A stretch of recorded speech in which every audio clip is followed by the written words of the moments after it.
என்று தனது தாயை நோக்கி சொல்லுகின்றார். தனது அன்பான சீசரை நோக்கி அதோ உன் தாய் என்று கூறுகின்றார். கண்களை மூடி ஜெபிப்போம்.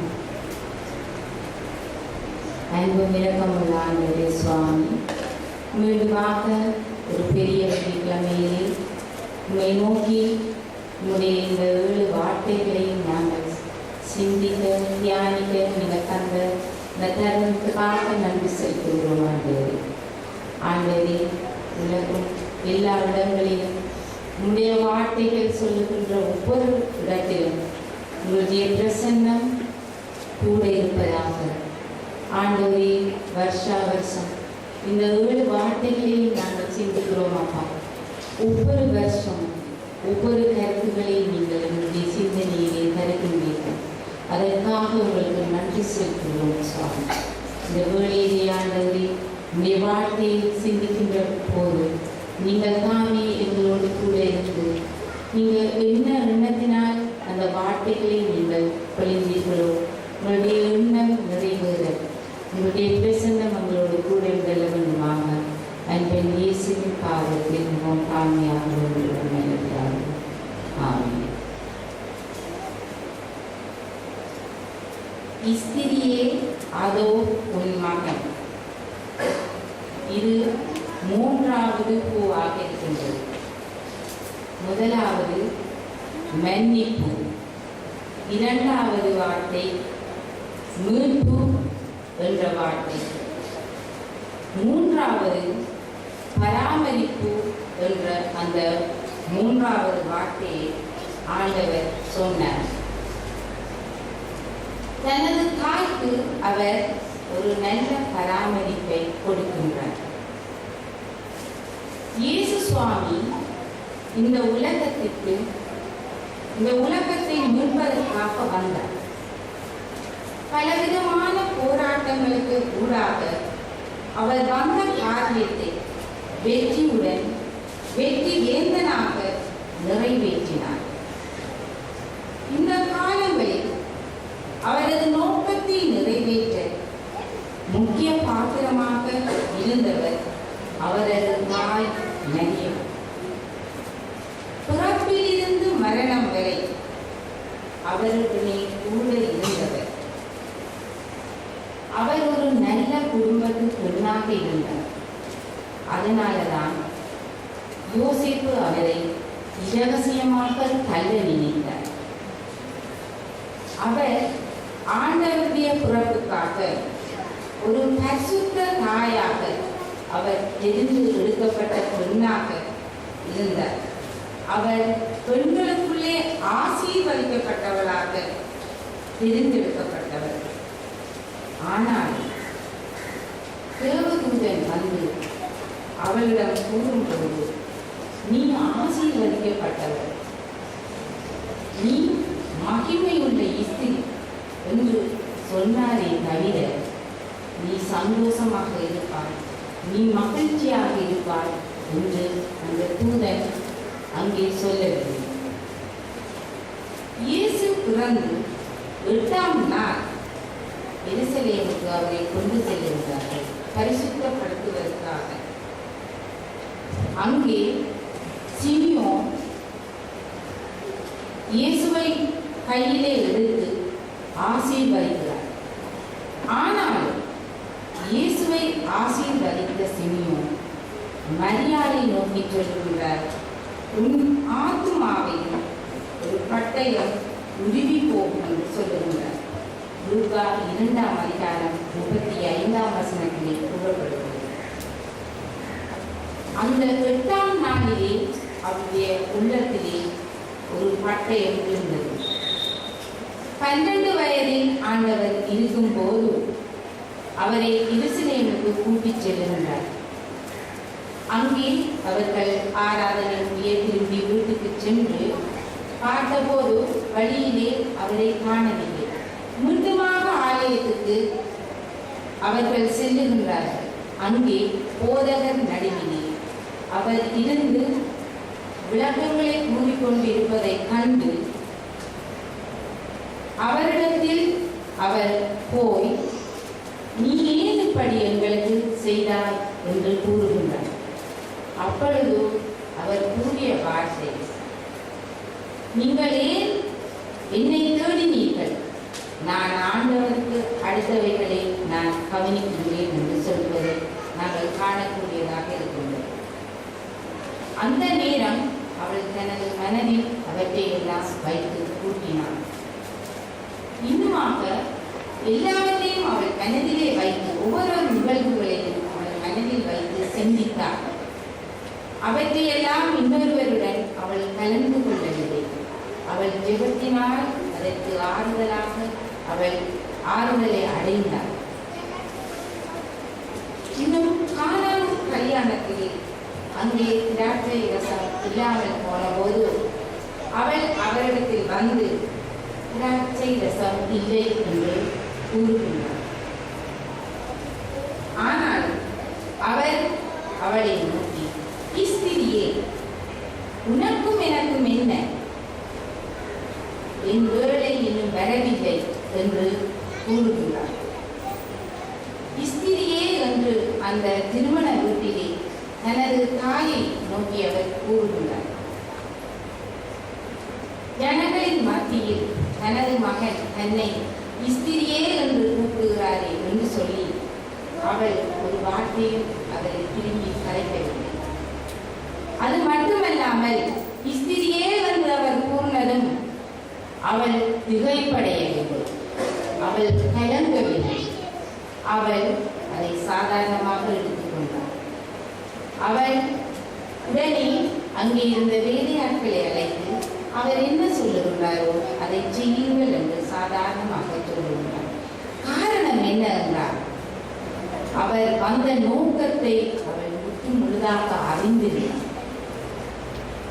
அவருடைய காரணத்தை அறிந்தவளாக, அவளுக்கு உதவி செய்பவளாகத்தான் இருந்தார். சில வேளைகளிலே சீஷர்கள் கூட அவருடைய வருகையை அறியாதவர்களாக இருக்கின்றார்கள். ஏனென்றால் ஒரு சந்தர்ப்பத்திலே, ஆண்டவரே, இது எல்லாம் உமக்கு நேரக்கூடாது என்று சொல்லி சீஷர்கள் சொல்லுவதை காண்கின்றோம். அந்த வேளையில் கூட ஆண்டவர் அவர்களை அப்பாலே போ சாத்தானே என்று கூட திட்டி இருக்கின்றார். ஏனென்றால் முழுமையாக அவருடைய நோக்கத்தை அறியாதிருக்கிறார்களே என்ற காரணத்தினால்.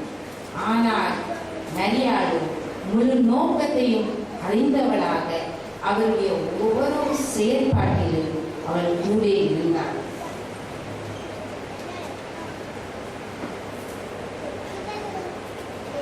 இப்படியான மரியாள் அவருடைய பிறப்பில் இருந்து மரணம் வரை எல்லா வேதனைகளையும் துன்பங்களையும் தனது மனதிலே போட்டு அடைத்தவளாக, பாடுகளின் மத்தியிலும் சிந்தனையிலும் பாரத்தோடு எல்லாவற்றையும் தாங்கினவளாக வாழ்ந்து வந்தார்.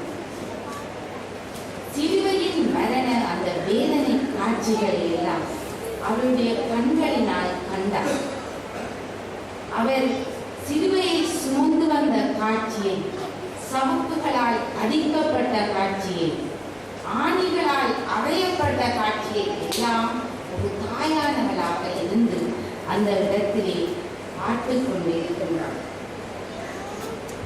அப்படிப்பட்ட தனது தாய்க்கு தனிமையில் இல்லாமல் ஒரு துணை, அவர் ஒரு பராமரிப்பை அவர் அந்த நிமிஷத்திலே கொடுக்கின்றார். ஸ்திரியே, பெண்ணே என்று உலக உறவில் இருந்து தன்னை பிரித்துக் கொண்டவராக அவர் இருக்கின்றார். ஆனாலும் 30 வருஷ காலமாக அவர் மரியாதை தனது மாம்ச தாயாக அவர் ஏற்றுக்கொண்டு நடந்தார். ஏனென்றால் அவர் தாய் தகப்பனுக்கு கீழ்ப்படிவுள்ள ஒரு பிள்ளையாக அவர் வாழ்வதை நாங்கள் காண்கின்றோம். ஒரு நல்ல பிள்ளையாக அவர் வளர்த்திருந்தார். லூக்கா 2ஆம் அதிகாரம் 52ஆம் வசனத்திலே சொல்லப்படுகின்றது, அவர் ஞானத்திலும் அறிவிலும் வளர்த்து வளர்த்தெடுத்து என்ற சொல்லு இருக்கின்றது. அவரை வளர்த்தெடுத்ததிலும் அவர் முதன்மையாக இருந்தார். ஆகவே அந்த வளர்த்தெடுப்பு என்று சொல்லக்கூடியவர் அவருடைய தாய் மரியா. எல்லாவற்றையும் மனிதரை வைத்து கூட்டுகின்ற மரியாதை பற்றி எழுத்தாளர் சொல்லுகின்றார். அவர் சிறுவயதில் கட்சி வேலை செய்வார். அந்த நேரத்திலே அவருடைய உருவத்திலே ஒளி விழுந்து, சூரிய ஒளி விழுந்து அந்த நிழல் சுவரிலே அதையுமா அந்த சுவரிலே அவருடைய உருவம் ஒரு சிலுவையாக தெரியும். அந்த நேரமெல்லாம் அவள் அந்த சிலுவையை பார்த்து கலந்தின நேரங்கள் உண்டு என்று எழுதுகின்றார். ஏனென்றால் சிலுவை ஒரு வீட்டிற்கு கூடாத ஒரு பொருளாக இருந்தது. சிலுவை என்பது ஒரு அவகீர்த்தியான சொல்லாக ஆண்டவருடைய உறவுக்கு முதல் இருந்தது. ஆனால் ஆண்டவருடைய உறவுக்கு பின்னர் சிலுவையோ புனித சின்னமாக இருந்தது. அப்படியாக தன்னை வளர்த்த தாய்க்கு ஒரு பராமரிப்பை கொடுக்க நினைக்கின்றார். நீதிமொழிகள் 23ஆம் அதிகாரம் 22ஆம் வசனத்திலே உன் தாயையும் தகப்பனையும் அசட்டை பண்ணாதே என்று சொல்லப்படுகிறது. தனது தாயை தனது உறவுக்கு பின்னர் அவர் அசட்டை பண்ணாமல் ஒரு பராமரிப்பை கொடுத்திருக்கின்றார். 1 தீமோத்தேயு 5:4 கூறப்படுகின்றது. விதவைகளை விசாரித்தது தேவனுக்கு பிரியமான காரியம் என்று சொல்லுகிறார். விதவையாகிய தனது தாய்க்கு ஒரு பரிபூரணமான ஒரு பராமரிப்பை கொடுக்க அந்த கடைசி நேரம் வரை அவர் யோசிக்கின்றார். கடைசி நேரத்தில் கூட தன்னுடைய கடமைகளை அவர் செய்து முடிக்கின்றார். அவர் என்னவற்றை எல்லாம் செய்ய வேண்டும் என்று அவர் மற்றவர்களிடம் சொன்னார். அவற்றை எல்லாம் அவர் செய்து காட்டினார். நீங்கள் உங்களுடைய தாய் தகப்பனை கனம் பண்ணுங்கள், நீங்கள் விதவைகளுக்கு ஆறுதல் அளியுங்கள் என்று சொன்ன எல்லாவற்றையும் கூட அவர் அந்த நிமிஷத்தில் அவர் சொன்ன யாவற்றையும் செய்து முடிக்கிறவராக காணப்பட்டார். அவர் தனது அன்பான சீசனை நோக்கி அதோ உன் தாய் என்று சொல்லுகிறார். அந்த இடத்திலே நாங்கள் ஆண்டவருடைய சிலுவை அண்டையிலே ஆண்டவருடைய தாய் மரியாதையும் தாயின் சகோதரி கிலேயோபா மரியாதையும் காண்கிறோம். கிலேயோபா மரியாதையிடம் அவர் இந்த பொறுப்பை எனது தாயின் சகோதரி என்றால் ஆண்டவருடைய சின்னமாக வேண்டும்.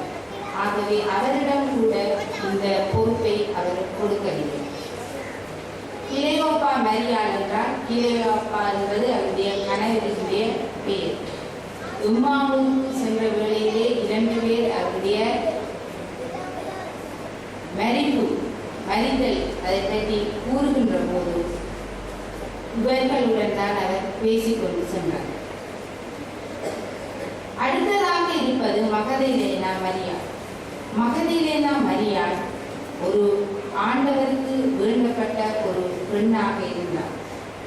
அவர் 7 பிசாசுகள் பிடித்திருந்த போது அவர் ஒரு மீட்பை அந்த மகதலேனா மரியாளுக்கு கொடுப்பதை காண்கின்றோம். அவர் அந்த பிசாசிலிருந்து மீட்டதில் இருந்து அவருடன் உண்மையான நன்றியுள்ள பெண்ணாக இருந்தார். ஆண்டவர் வீட்ட பின் இஸ்திரியே என்று கூறியது, இந்த மரியாளே என்று கூறியது இந்த மகதலேனா மரியாள். ஒரு செல்வந்த பெண்ணாக இருந்த போதிலும் அந்த பொறுப்பை அவர் அவளிடம் கூட கொடுக்கவில்லை. ஆனால் அவர் தெரிந்தது தனது அன்பான சீசன் யோவான் அன்பான சீசன் மட்டுமல்லாமல் ஒரு செல்வந்தனாக இருந்து அவர் ஊழியத்துக்கு செல்லும் போது எல்லாவற்றையும் விட்டு வந்தவர் அந்த அன்பான சீசன். ஆகவே தனது தாயாகிய மரியாளுக்கு ஒரு மகன் என்ற அந்தஸ்தை கொடுத்து தனது அன்பான சீசனுக்கு ஒரு தாயை கொடுத்து அந்த நேரத்திலே அவர்களுடைய எண்ணங்களை நிறைவேற்றி வைக்கின்றார். ஏனென்றால் ஆண்டவர் உள்ளந்திரியங்களை அறிகின்ற தேவன் என்று சொல்லப்படுகின்றது. உள்ளந்திரியங்களை என்பது ஆண்டவர் உள்ளங்களை அறிகிறது. ஆகவே ஒரு தாய் ஒரு மகனை இழந்த தாய்க்கு என்ன கொடுக்க வேண்டும் என்று அவர் நினைத்தாரோ அந்த இடத்திலே அவர் அந்த தாய்க்கு தேவையான அந்த மகன் என்ற அந்த இடத்தை அவர் கொடுக்கின்றார். அது மட்டுமல்லாமல் தன்னை மரியாதை தன்னுடன் ஏற்றுக்கொண்ட அந்த நிமிஷமே இருந்து யோவான் அவருடன் ஏற்றுக்கொண்டதை நாங்கள் அறிகின்றோம். அது மட்டுமல்லாது அப்போஸ்தலர் 1 வாசிக்கின்ற போது இயேசு மரித்து உயிர்த்தெழுந்து பரலோகத்துக்கு ஏறிய பின்னர் அவர்கள் ஒன்றாக இருந்து சீசர்கள் ஜெபம் பண்ணுகின்ற போது அவர்கள் மத்தியில் இயேசுடைய தாய் மரியாள் இருந்ததை காண்கிறோம். ஆகவே யோவான் அந்த மரியாளை தனது தாயாக ஏற்றுக்கொண்டு தன்னுடைய கூட வைத்திருந்தார் என்பதை நாங்கள் காணக்கூடியதாக இருக்கின்றது. ஆகவே ஆண்டவர் செய்த எல்லா கடமைகளையும் அவர் கொடுக்கப்பட்ட எல்லாவற்றையும் அவர் நிறைவாக நிறைவேற்றினார்.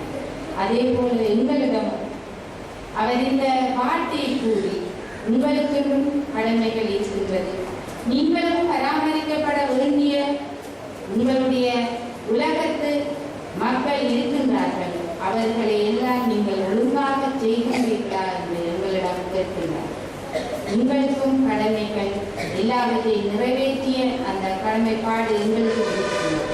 அவற்றை எல்லாம் நாங்கள் ஆண்டவர் எப்படி செய்து முடித்தாரோ அதே போல நாங்கள் எங்களுடைய கடமைகள் பராமரிப்புகள் எல்லாவற்றையும் செய்து முடிக்க ஆண்டவர் எங்களுடைய கூட இருக்க வேண்டுமாக ஜெபிப்போம்.